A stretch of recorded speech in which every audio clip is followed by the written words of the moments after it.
গভীর রাতে গ্রামটা কুয়াশায় ঢাকা।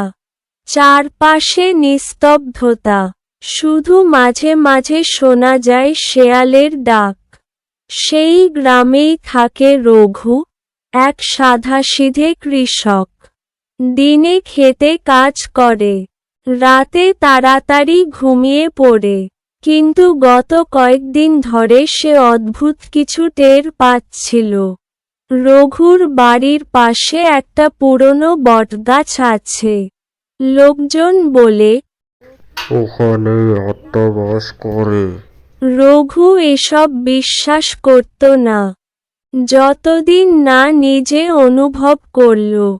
এক রাতে হঠাৎ জেগে উঠে সে দেখল জানালার বাইরে কে যেন দাঁড়িয়ে। লম্বা ছায়া, মুখটা অস্পষ্ট। সে চোখ কচলে আবার তাকালো। কেউ নেই।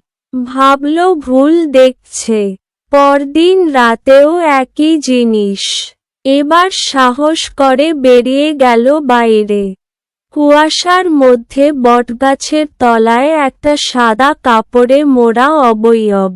রঘু হাঁটু কাঁপাতে কাঁপাতে জিজ্ঞেস করল, কে কে তুমি? সেই অবয়বটা ধীরে ধীরে মাথা ঘুরিয়ে তাকালো তার দিকে। চোখ দুটো আগুনের মতো জ্বলছিল। তুই আমার জায়গায় কেন ঘর করলি? গর্জে উঠল আওয়াজটা। রঘু ছুটে পালালো। হাঁপাতে হাঁপাতে বাড়ি ফিরে এল। সেই রাতেই সে সিদ্ধান্ত নিল, বটগাছের পাশে আর থাকবে না। পরদিন গ্রামের লোকজন দেখল রঘুর বাড়ির দরজা খোলা। কিন্তু সে নেই। শুধু মেঝেতে লেখা, ও ফিরে এসেছে।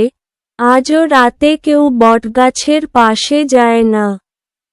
গ্রামের বাচ্চারা বলে, ওই গাছটার নিচে এখন রঘু আছে।